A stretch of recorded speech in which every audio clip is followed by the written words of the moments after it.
Ambassador Kira Dawson had worked for humanity across 12 different alien worlds over 32 years. She had seen things that would make most people question their sanity. She had negotiated peace treaties between species that breathed fire and species that lived in frozen methane oceans.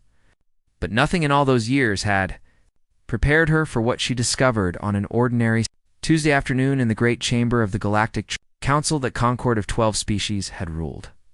The known galaxy for 9,000 years, their archives held records of everything. Every civilization that rose and fell, every star that was born and died, every spacefaring race that ever built a ship. Their maps were supposed to be complete and perfect in every way.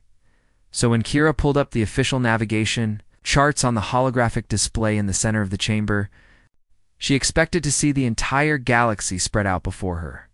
Instead, she found something that made her blood run cold. The map simply stopped at the edge of human space. Beyond the Sol system and the 17 colony worlds that humanity had built over 2 centuries of space travel, there was nothing. Not unexplored territory marked in gray, not dangerous zones marked in red, not even a note saying that surveys had not been completed. Just a hard black line where the stars seemed to stop existing. Kira stared at the display for a long moment. She turned to High Counselor Vareth, a serpentine alien whose scales changed colors based on his emotions. Right now, those scales had gone completely white, like fresh snow on a winter morning. There must be some kind of error in the system, Kira said carefully. The display seems to be missing data. Vareth did not look at her. His long body coiled tighter around his hovering platform. There is no error, Ambassador. The map shows exactly what it is meant to show. That's impossible. Kira gestured at the black void beyond human space. There are 400 billion stars in this galaxy. You can't be telling me that civilization just ends at our border. What's out there? The chamber fell silent. Kira looked around and noticed that representatives from all 11 other species had suddenly found very interesting things to study on their personal tablets. Nobody would meet her eyes. Nobody would even look in her direction. Vareth's scales flickered through. 17 different shades of gray before settling on something close to ash. The Council does not discuss what lies beyond human space, he said quietly. This has been our way for 3,000 years. I would advise you not to ask further questions. 3,000 years. Kira felt her confusion turning into something sharper. Humans only figured out faster than light travel 200 years ago.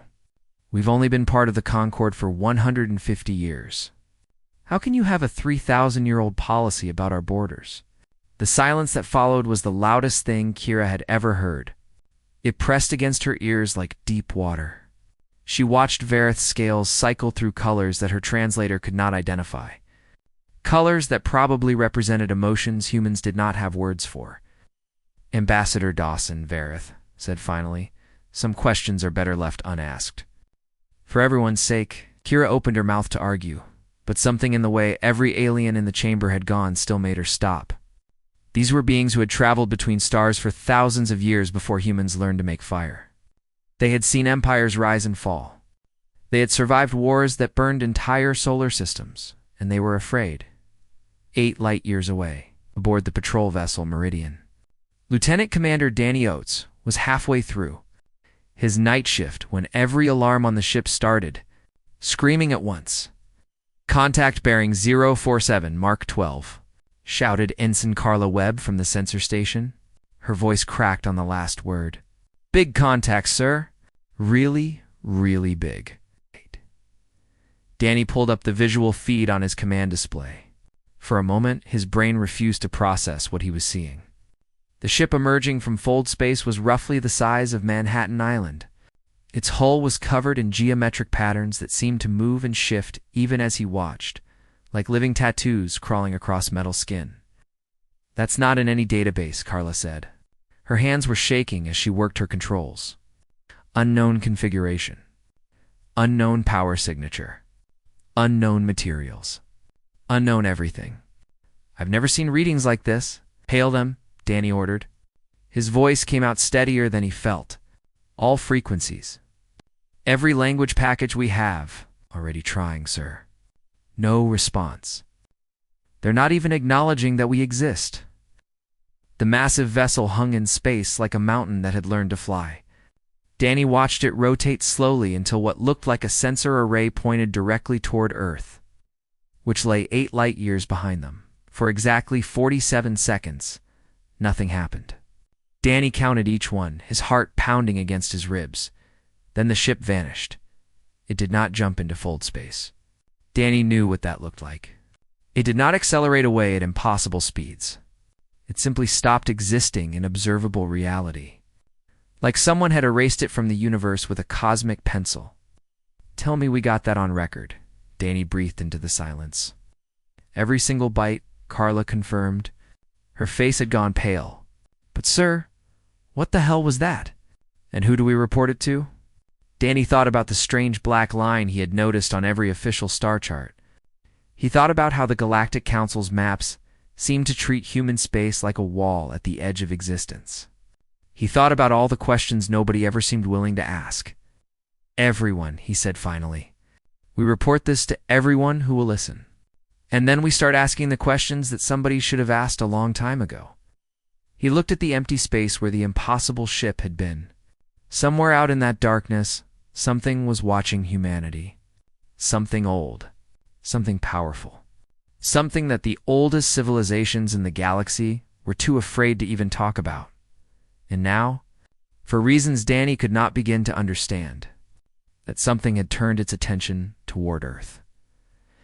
Back on the council station, Kira Dawson sat alone in her quarters, staring at a copy of the incomplete map. The black line seemed to pulse in her vision. Like a wound in reality that refused to heal, her tablet chimed with an incoming message from Earth. Priority 1. Emergency classification. As she read the report from the Meridian describing the ship that had appeared at the edge of human space, she felt something cold settle in her stomach. The map ended at human space for a reason. The Council had spent 3,000 years refusing to talk about what lay beyond that border. And now, whatever lived in that darkness had decided to make contact. Kira did not sleep that night.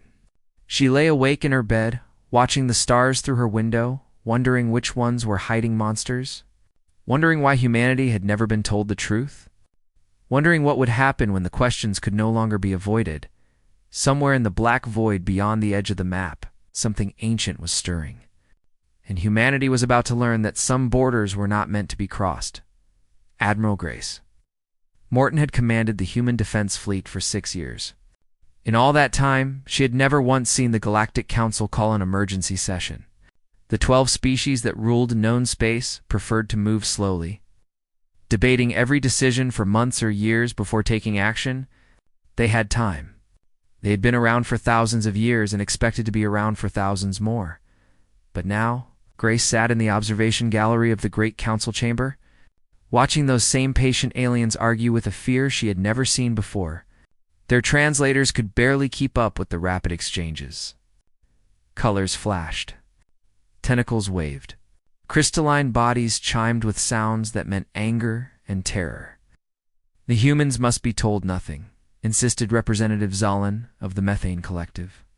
His gaseous form swirled with agitation inside the containment suit that let him survive in oxygen atmospheres. The agreement stands. It has always stood. We do not speak of what lies beyond. The agreement was made when humans were still throwing rocks at each other, countered the Phylax delegate.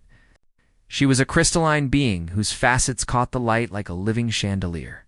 They have grown beyond our projections. They have developed technologies we did not expect for another 1,000 years. Then we adjust our projections. We do not adjust the agreement. Grace cleared her throat. The sound was small, human, insignificant in that vast chamber. But the effect was immediate. Every alien in the room went silent. Every eye, sensor, and perception organ turned toward her. With respect to all of you, Grace said calmly, I did not fly 18 days across known space to watch you argue about humanity like we're not sitting right here. One of our patrol vessels encountered an unknown ship 2 weeks ago. That ship was larger than anything in your records. It scanned our home system and then vanished into somewhere our best scientists can't even identify. She stood up from her seat, letting her voice carry through the chamber. Now, somebody is going to explain to me why your maps treat human space like a wall at the edge of existence. Somebody is going to tell me what lies beyond that black line. Or I am going to start asking questions in places where you would very much prefer I did not ask them.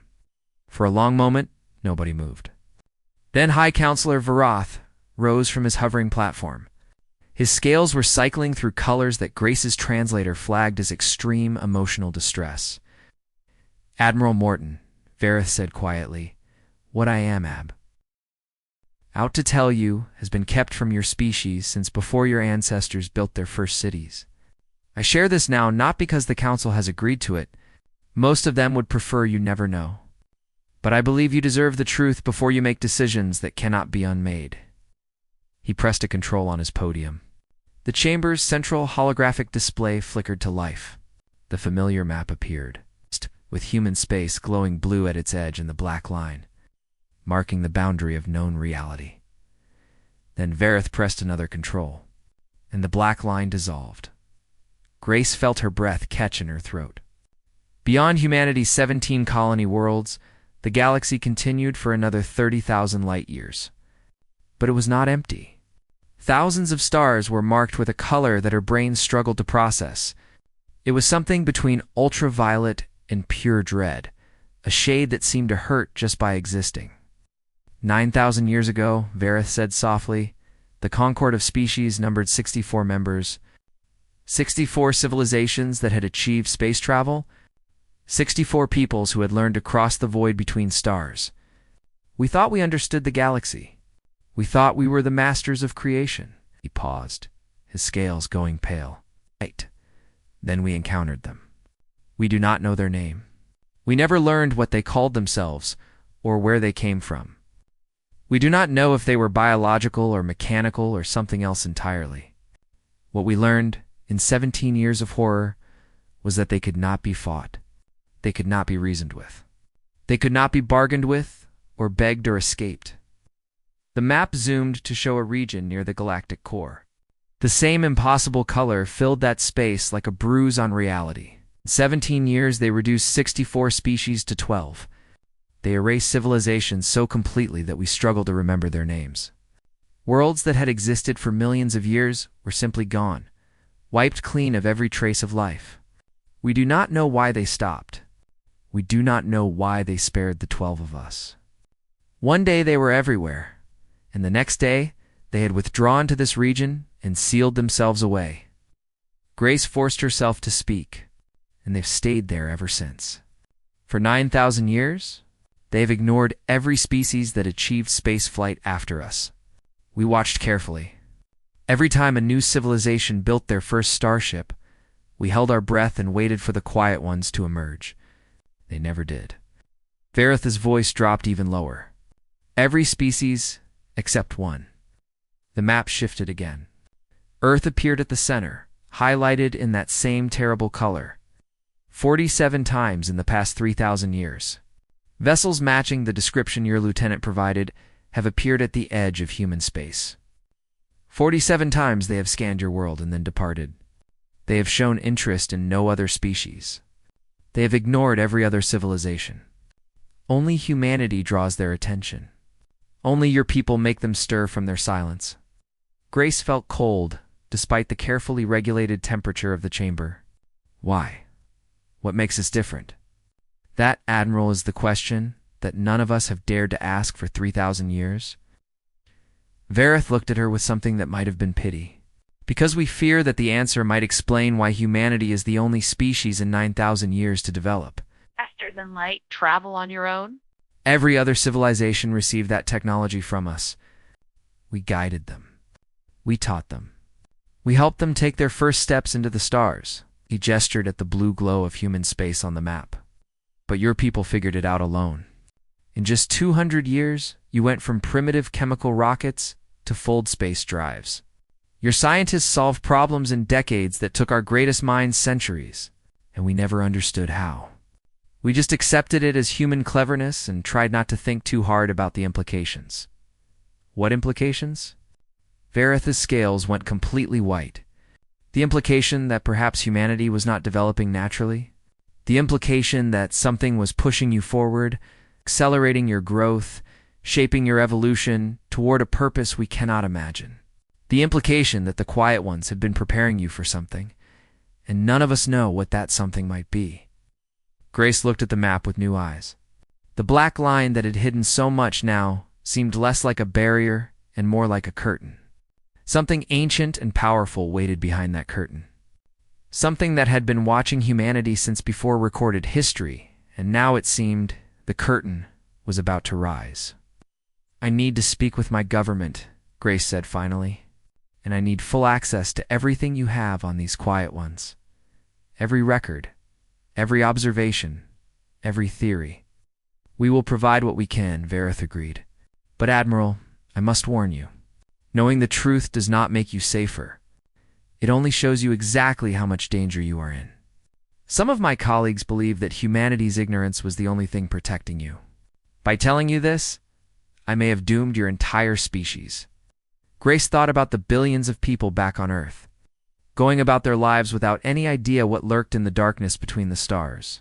She thought about the children playing in parks, the couples falling in love, the old people watching sunsets, all of them unaware that something vast and terrible had been watching them for thousands of years. "We deserve to know," she said firmly. "Whatever comes next, humanity deserves to face it with open eyes." She did not feel as confident as she sounded, but some things had to be said even when the person saying them was terrified of what they meant. Dr. Nathan Vance had spent his entire career studying how consciousness worked. He had mapped the human brain down to individual neurons. He had written papers about the nature of thought itself. But nothing in 30 years of research had prepared him for what now filled his laboratory screens. The Galactic Council had finally reluctantly shared everything they knew about the entities they called the Quiet Ones. It was not much. Scattered observations gathered across 9,000 years. Fragments of transmissions that defied every translation algorithm. And a single piece of wreckage, recovered from the aftermath of the ancient DOE war that had nearly ended all life in the galaxy. Nathan stared at the analysis of that wreckage on his display. His assistant, Dr. Maria Santos, stood beside him with her arms crossed and her brow furrowed. "The cellular structure doesn't match any life form we've ever cataloged," Maria said. Her voice was flat, professional, but Nathan could hear the confusion underneath. "It's not carbon-based like us. It's not silicon-based like the Kristen species. As far as I can tell, it's not based on anything. Not based on what specifically. Not based on anything at all." Maria pulled up a molecular diagram that looked more like abstract art than science. "There's no foundation I can identify. No basic building blocks. It's like looking at a blueprint for something that shouldn't be able to exist in our universe. The physics don't make sense." Nathan pulled up the recording from the Meridian on an adjacent screen. The footage of that massive vessel had been cleaned up and enhanced by every intelligence agency humanity possessed. Thousands of experts had studied every frame. The consensus among all of them was simple and terrifying. Nobody had any idea what they were looking at. "The Concord believes these beings wiped out 52 civilizations in less than 2 decades, Nathan said quietly. 52 entire species, billions of intelligent beings. Gone. And yet they've spent 3,000 years just watching us. Watching and waiting. Maybe they're waiting for something specific. Some kind of trigger. That's exactly what terrifies me." Nathan zoomed in on a particular section of the alien hull. The geometric patterns there seemed to form something almost recognizable. Like a word in a language he had once known but forgotten.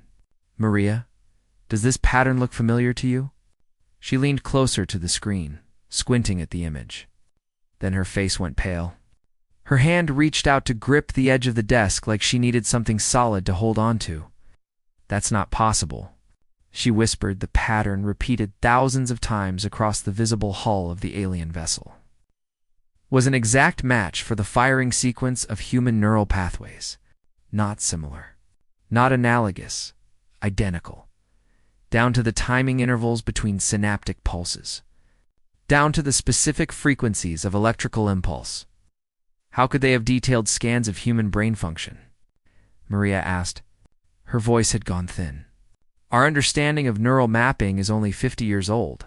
How could they have known this thousands of years ago? Nathan thought about the black line on the Galactic Council's maps.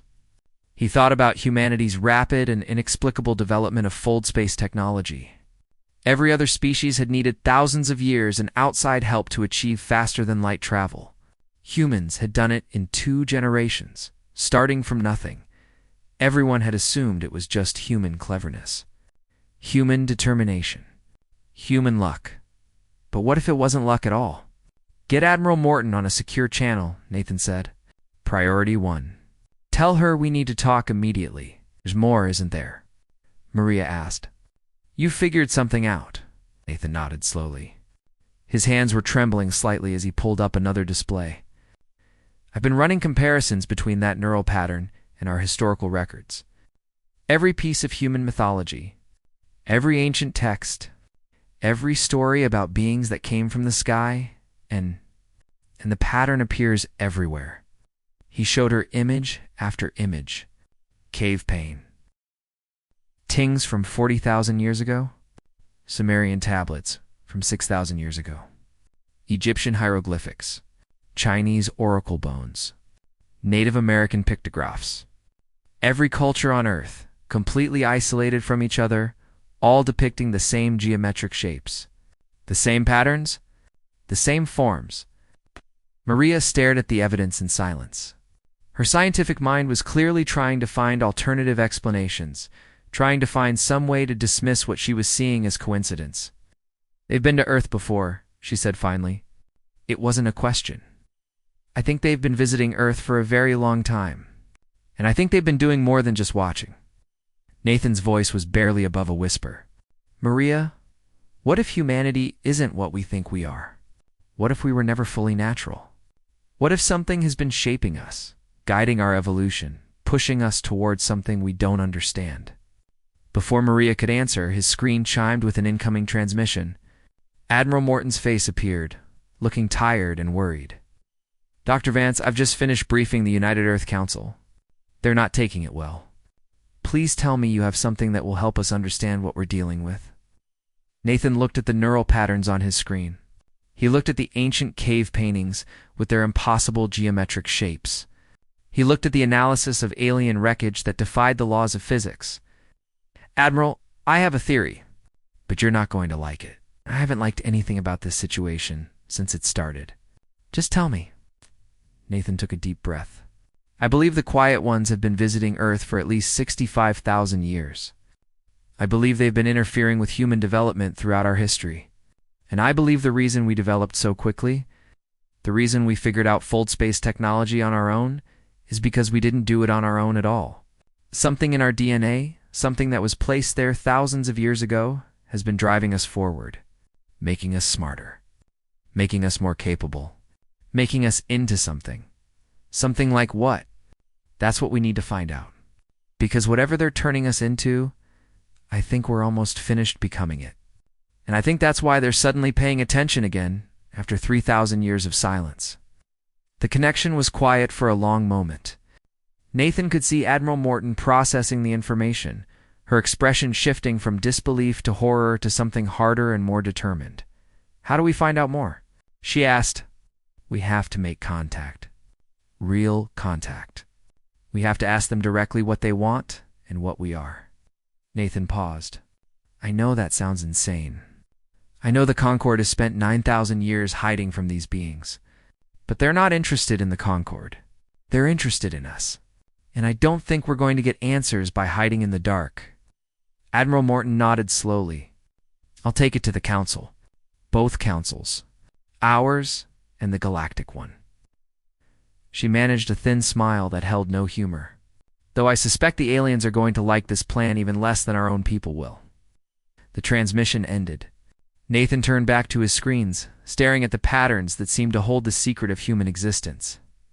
Somewhere in those geometric shapes was the answer to what humanity truly was. What they had been made to become. He was a scientist. His whole life had been dedicated to finding truth. No matter how uncomfortable that truth might be, but standing there in his laboratory, looking at evidence that suggested humanity was not entirely natural, Nathan Vance found himself wondering if some truths were better left undiscovered. Then he shook his head and got back to work. Whatever was coming, humanity would face it better with knowledge than without. That was what being human meant. Asking questions, even when the answers were terrifying, even when the answers might change everything they thought they knew about themselves. Captain Lena Price had flown into combat 11 times during her career in the fleet. She had faced pirates and rebels and hostile aliens. She had seen her crewmates die beside her and had kept fighting anyway. She knew what fear felt like and how to push through it, but nothing in her experience had prepared her for what she felt now. The Meridian had been ordered to the edge of human space, to the exact coordinates where the unknown vessel had appeared 3 weeks earlier. Admiral Morton's instructions had been clear and simple. Wait, observe, do not engage, do not provoke. Just watch and report. But now, as 17 more vessels emerged from somewhere beyond normal space, Lena realized that her choices might not matter anymore. "They're not showing any weapons," reported Lieutenant Ben Crawford from the tactical station. His voice was steady, but his hands were shaking slightly as he worked his controls. "I'm not reading any weapon signatures at all. No shields either." "A fleet that size doesn't need weapons," Lena said quietly. "Not if the Concorde's records are accurate." The largest vessel was easily twice the size of the one they had encountered before. It positioned itself directly ahead of the Meridian and stopped, hanging in space like a mountain that had learned to fly. For a long moment, nothing happened. The alien fleet simply waited, their geometric hull patterns shifting and flowing in patterns that hurt to look at directly. Then Lena's console flickered, and a voice spoke directly into her mind. It was not sound. It was not radio transmission or any form of communication she understood. It was simply there, inside her head, as natural as her own thoughts. "You have grown faster than we predicted," the voice said. It was neither male nor female, neither young nor old. It simply existed, like a fact of the universe. "We were not certain you would survive the seeding." Lena gripped her armrests so hard her knuckles went white. Around her, every crew member had gone rigid, their eyes wide. They were all hearing the same voice. "What's seeding?" Lena demanded. She forced the words through clenched teeth, speaking out loud even though she suspected the beings did not need her to. 9,000 of your years ago, this galaxy contained 64 species that had developed sufficient intelligence to warrant observation. 64 possibilities. We tested each of them to determine if they could serve our purpose. Images flooded Lena's mind. She saw worlds she had never visited, civilizations she had never known existed. She saw cities that touched the clouds and ships that sailed between stars. Beautiful, wonderful, alive. Then she saw them burn. All but 12 proved incompatible. The voice continued. They could not be elevated. They could not be modified. They could not be changed into what we needed. So they had to be removed to prevent interference with the alternative approach. The images shifted. She saw the 12 surviving species huddled on their remaining worlds, terrified and broken. She saw them build the Galactic Council out of that fear, creating an alliance based on nothing but shared trauma and desperate hope. 12 were permitted to survive as controls. They would develop naturally, following their own paths, allowing us to measure the success of our experiment. The voice paused. "You are that experiment. What the hell does that mean?" Ben shouted from his station. His professional calm had finally broken. "Your species was seeded with fragments of our consciousness 65,000 years ago. We encoded potential into your genetic structure. Every generation, those fragments would strengthen and expand. Your development of spaceflight, your discovery of fold space physics, your creation of artificial intelligence. None of these were accidents or achievements. They were inevitabilities. You are growing into what we planted." Lena felt sick. Her whole body was cold and her heart was pounding so hard she could feel it in her throat. "Why? What do you want from us?" "We are old. Older than this galaxy. Older than most of the matter you perceive as reality itself. We have learned everything that can be learned. We have experienced everything that can be experienced. We have grown beyond the capacity for change or novelty or surprise. The voice softened slightly, taking on something that might have been sadness. But we remembered what it was to be young, to discover new things, to grow and change and become something new. We could not recapture that for ourselves. Our nature had evolved beyond such things. But we could create children who might experience what we no longer could. Children who might grow to surpass us in ways we cannot imagine. The 17 vessels began to shift position around the meridian. They formed a pattern that Lena recognized from Dr. Vance's research. The same neural firing sequence that appeared on their hulls. The same patterns that appeared in ancient human art from every culture on Earth. We seeded many worlds across many galaxies, the voice continued. Most of the seeds failed. The children grew wrong or died young or simply stopped developing. Your species is one of the few successes. You have reached the threshold we designed you to reach. You have become capable of understanding what you are. We never asked for this, Lena said. Her voice was stronger now, anger replacing some of the fear. We never asked you to plant anything in us. We never asked to be your experiment. No, you did not. And that is precisely why we chose your world. The voice carried something that might have been pride. Every other species we seeded eventually discovered our influence and sought us out. They begged for answers. They pleaded for guidance. They wanted us to tell them what to do and who to be. A pause. Your species asked no questions. You simply grew. You struggled and failed and rose again without ever knowing that we were watching. You never stopped reaching for more. You never stopped pushing against your limits. You never stopped becoming, and now we offer you the final fragment. The knowledge of who we were and how we rose and what we became.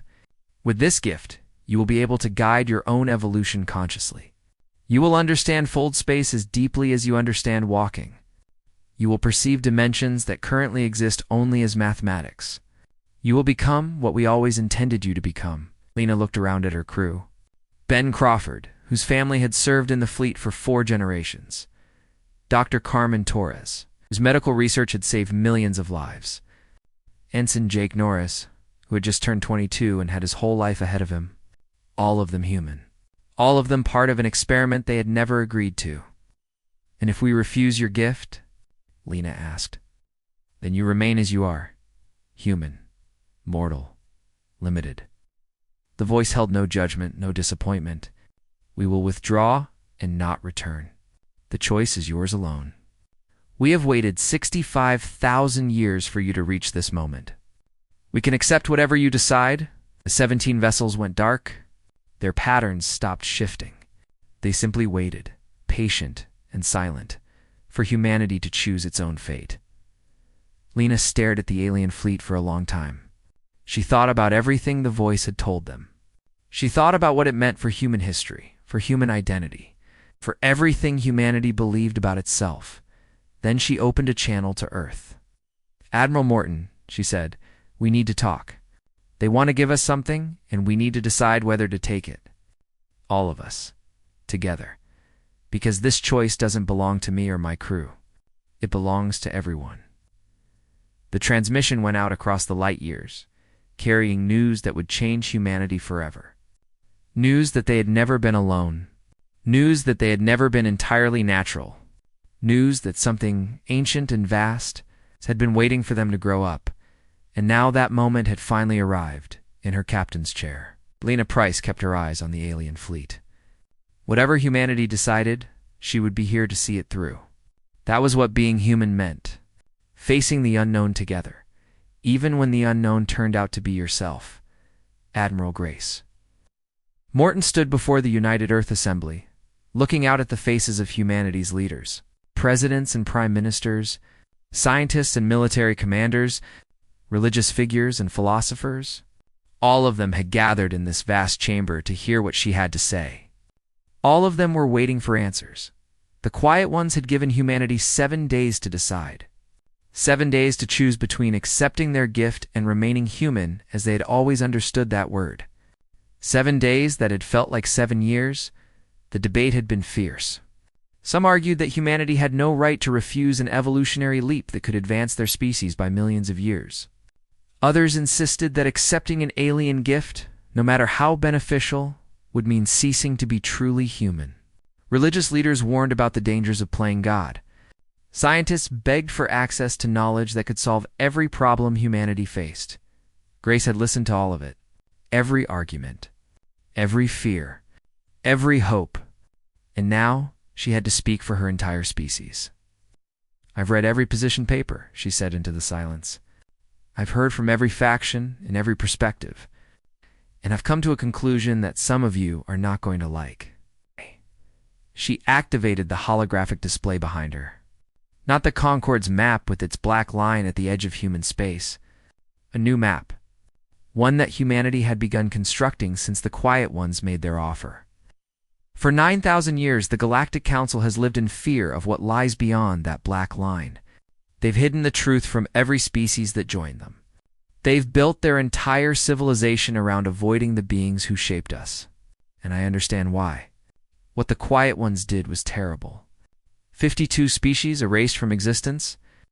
Billions of lives ended without mercy or explanation. She paused, letting the weight of those numbers settle over the assembly. But here's what I've realized in the past 7 days. The Quiet Ones didn't just seed humanity with their consciousness. They waited 65,000 years for us to become something worth talking to. They could have forced our evolution at any time. They could have guided us, or controlled us, or shaped us into exact copies of themselves. Instead, they watched us struggle. They watched us fail. They watched us rise again. They let us become whatever we were going to become. She turned to face the assembly directly. That means something. It means that whatever we choose, they will accept it.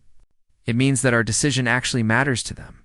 And that tells me something important about what kind of beings they really are. Murmurs ran through the crowd.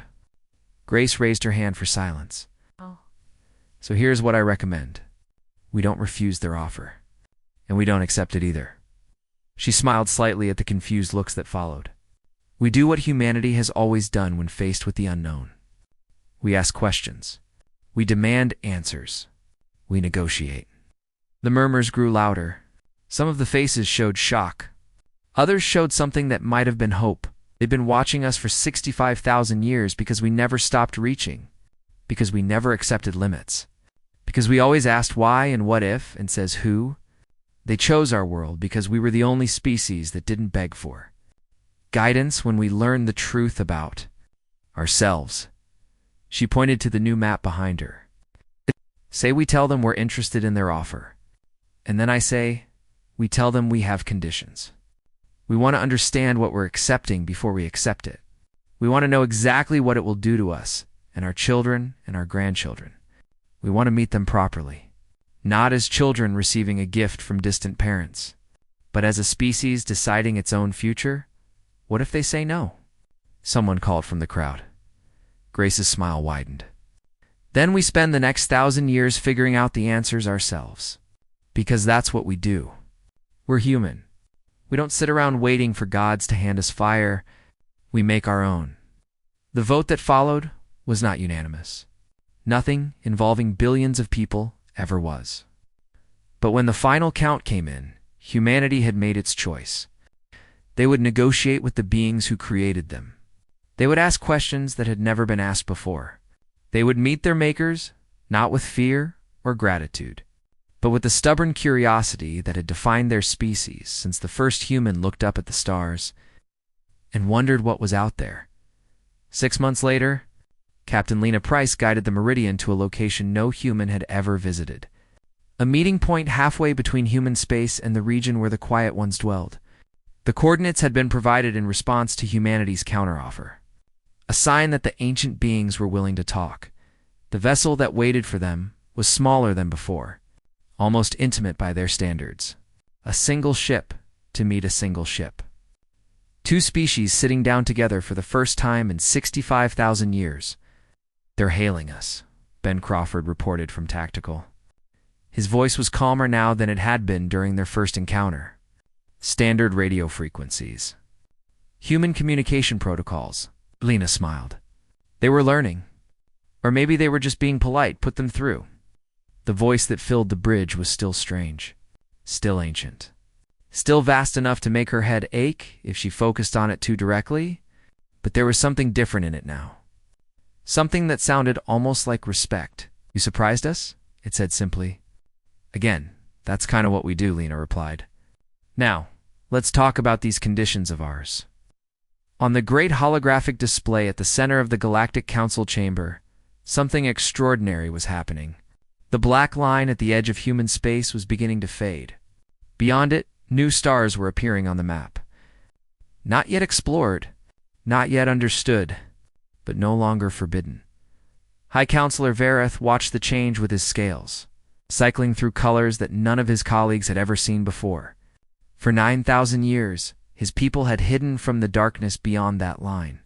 For 9,000 years, they had taught every new species to be afraid, and now humanity had walked into that darkness and demanded to negotiate. "They are either very brave or very foolish," said Representative Zalin of the Methane Collective. "Perhaps both," Vareth replied. "Perhaps that is what makes them different from us. What do you think will happen?" Vareth watched the map expand as new data flowed in from the meridian. Stars that had been hidden for millennia were revealing themselves. Regions that had been marked as forbidden were opening up. The galaxy was getting larger. "I think," he said slowly, "that we are about to find out what happens when children grow up to meet their parents. And I think the galaxy will never be the same." Far away at the edge of known space, the meridian hung beside a vessel that dwarfed it like an ocean liner beside a rowboat. Inside both ships, beings ancient and young were talking, asking questions, sharing knowledge, learning about each other. It would take years before humanity fully understood what the Quiet Ones were offering. It would take decades before they decided how much of that offer to accept. It would take centuries before the full impact of that choice became clear. But on that day, in that moment, something fundamental had changed. Humanity had looked into the darkness and found not monsters, but family. Strange family. Frightening family. Family that had done terrible.